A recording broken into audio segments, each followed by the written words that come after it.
So hey guys, welcome back to the channel. তো আজকের ভিডিওটা হতে পড়েছে এরকম, তোমরা আগের সপ্তাহ কিছু রিলস দেখেছিলে বেস্ট মোমেন্টস। তো এই কটা মোমেন্টের রিওয়াইন্ড, যাতে তোমাদের একটু রিক্যাপ হয়ে যায়, আর তারপর 2025-এর ভিডিও আসতে শুরু করবো নেক্সট উইক দিয়ে।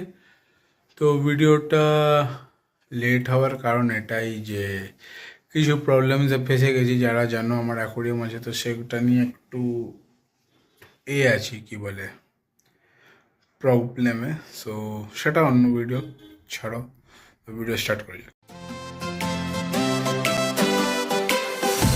তো এবছর বার্থডেটা কিছু কিছু দিকে ভালো ছিল, বিকজ কয়েকটা গিফট সেগুলো খুব ভালো ছিল।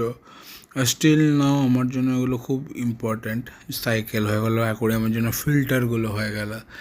বাট জিনিসটা কিছুটা বোরিংও ছিল, বিকজ 25th বার্থডে বলে কথা, বাট কেউ আসেনি। স্পেশালি বুঝতেই পারছো যাদের কথা বলছি, তারা নিশ্চয়ই ব্লগটা দেখবে। আর যদি না দেখে থাকে তাহলে তাদের কপালে কিছু বলার নেই আমার।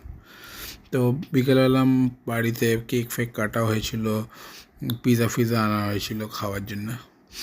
আর আমি স্পার্কলিং ক্যান্ডেলটার সাথে নর্মাল ক্যান্ডেল জানাতে ভুলে গেছি।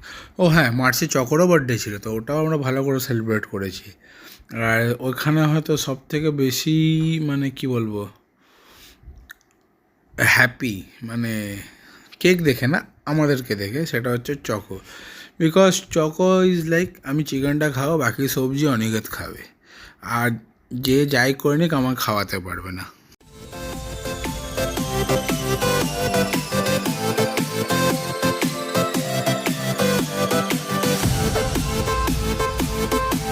থাকে তো সবার যদি মনে থাকে, তো আগের বছরই হাওড়া ময়দান রেলওয়ে মেট্রো চালু হয়েছিল। আর এই বছর most probably Howrah till Sealdah, তার মানে সেক্টর 5, ওটাও চালু হয়ে যেতে পারে খুব শিগগিরই। যবেতে ব্লগ দেখছো তার 1-2 মাস হতে পারে, বা 3-4 মাসও লেগে যেতে পারে। বাট এইটা সব থেকে ভালো ছিল, বিকজ জার্নি টাইমটা তো কমাচ্ছেই, প্লাস এটা অনেকটা কি বলবো, ইকো ফ্রেন্ডলি না ফ্রেন্ডলি, মানে টাইম টু টাইম আছে, বাসের জন্য দাঁড়ানোর সিন নেই। আর আমরা বেরিয়ে চা খেলাম, যেরকম সব জায়গায় খাই। তারপর আমরা গেছিলাম ধর্মতলা, ওখানে একটা কোরিয়ান আন্টির কাছে। তো ওখানে গিয়ে আমরা চিকেন, মনে নেই এখন নাম অনেস্টলি, তো খেয়েছিলাম, আর ইট ওয়াজ ড্যাম গুড। আর একবার যাওয়ার ইচ্ছা আছে, বাট দেখি কবে যাই, এখন আর টাইম হয়ে উঠছে না।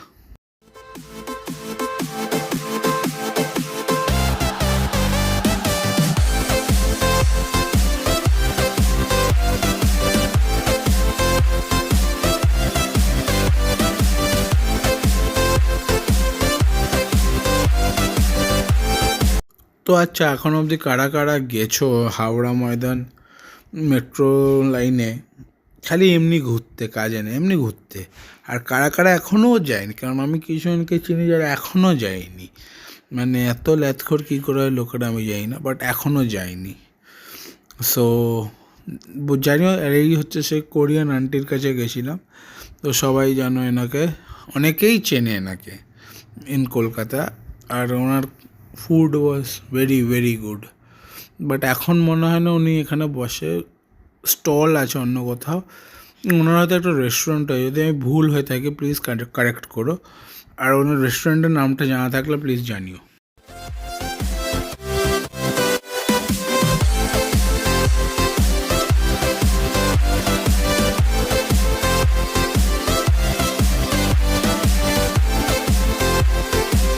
তো তারপর এপ্রিলে ছিল হ্যাঁ বেঙ্গলি নিউ ইয়ার, আর এখানে মেলা ছিল। মেলায় আমরা ঘুরে ঘাড়ে হঠাৎ করে আমাদের দুজনেরই মাথায় বিঘার চাপলাম, মানে আমরা শিল্পীর যে চল ব্রেক ডান্সে যাওয়া যাক।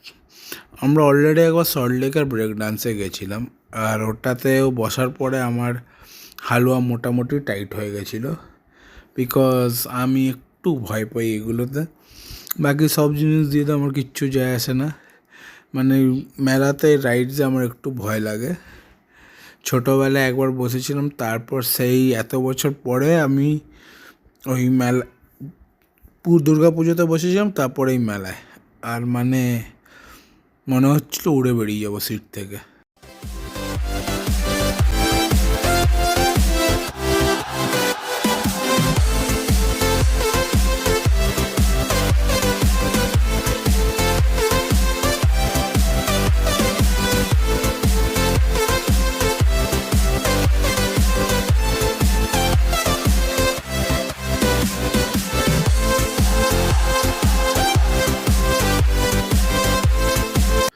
তো এবছরের ট্রিপ বলতে একটাই ট্রিপ হয়েছে, সেটা হচ্ছে পুরীর।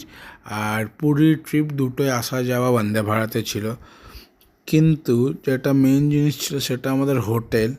আমি এখন হোটেলের নামটা ঠিক মনে পড়ছে না, বাট হোটেলটা খুব ভালো ছিল। খাবার, প্রাইস, লোকেশন খুব ভালো, কিন্তু হ্যাঁ রুম রেন্টটা একটু এক্সপেন্সিভ। রুম রেন্টের তুলনায় যা যা পেয়েছি সেটার মধ্যে ব্রেকফাস্ট নন ইনক্লুডেড ছিল না। তো সেটা যদি ইনক্লুডেড হতো তাহলে খুব ভালো লাগতো, কিন্তু হোটেলটা খুবই খুবই ভালো ছিল।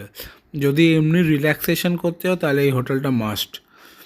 মানে খালি রিল্যাক্সেশন মানে গেলে মন্দিরে যাবে আর হোটেলে এসে বসে থাকবে, সেটার জন্য এটা বেস্ট ছিল।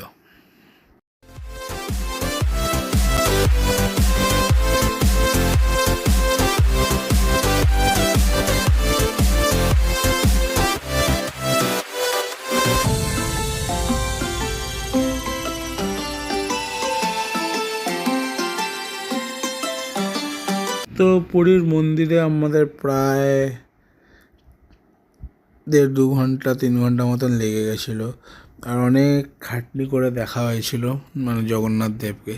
পরের দিন সকালে উঠে চান ফান করতে গেলাম, তারপর একটু এসে রুমে এসে কফি খেলাম, কফি খেয়ে ব্রেকফাস্ট করলাম।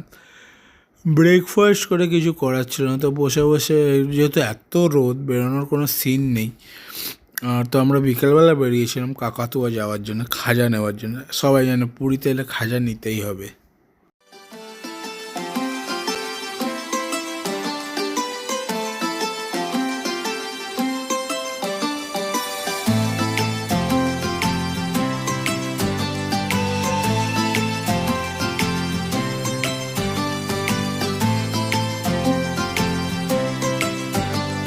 হোটেলের ডাইনিং এরিয়ার ভিউটা যে এত ভালো, আর এখানে খাওয়াও সেরকম। পমফ্রেট ফ্রাই না পমফ্রেট টিক্কা নিয়েছিলাম, খুব ভালো ছিল খেতে। তো যেটা আর লেমন চিকেন নিয়েছিলাম, লেমন গার্লিক চিকেন ওরকম কিছু, যেটা খেতে দুর্দান্ত।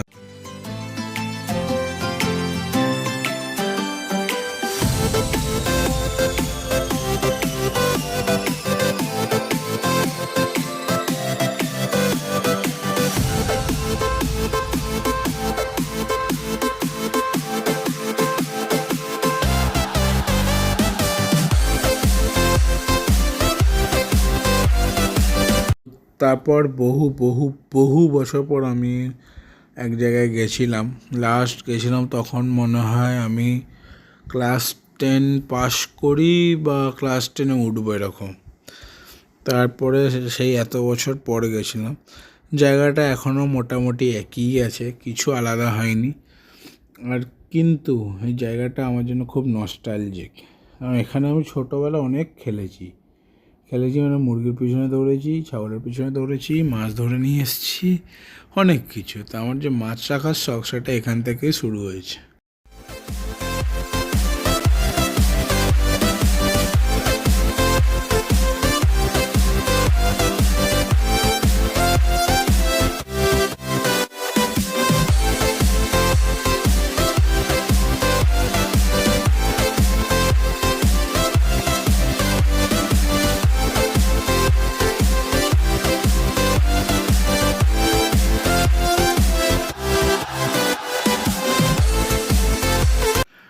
তো এবছর আমি আর শিল্পী মানে আগেরও বছর হঠাৎ একদিন র্যান্ডাম প্ল্যান করে কুমোরটুলি গেছিলাম।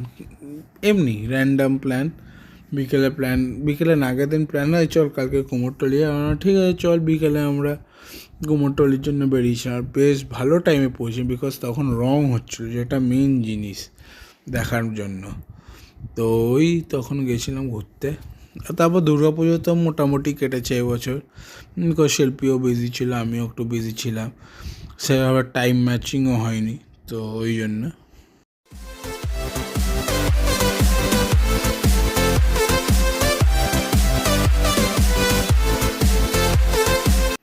তো এই বছর আমি আরেকটা নতুন হবি জোগাড় করলাম, সেটা হচ্ছে হট হুইলসের car collecting. But this was মানে এটা পুরোপুরি অনিকেতের জন্য, আর এর ডিটেলড ভিডিও আমার চ্যানেলে অলরেডি আছে, তোমরা গিয়ে দেখতে পারো। বছরটা শেষ করেছিলাম আমি আর অনিকেত বড়মা নৈহাটিতে গিয়ে। আমরা বাইকে গেছিলাম। আর বিশ্বাস করো যা ঠান্ডা লেগেছে শীতকালে, খুব বাজে অবস্থা ছিল। তো আর কিন্তু মন্দিরে ভালো করে দর্শন হয়েছে, এটাই অনেক। আর আমাদের যেতে 2 ঘন্টা লেগেছে, আসতে 3.5 ঘন্টা লেগেছে। মাঝখানে আমরা কোথায় হারিয়েছিলাম আমরা নিজেরাই জানি না।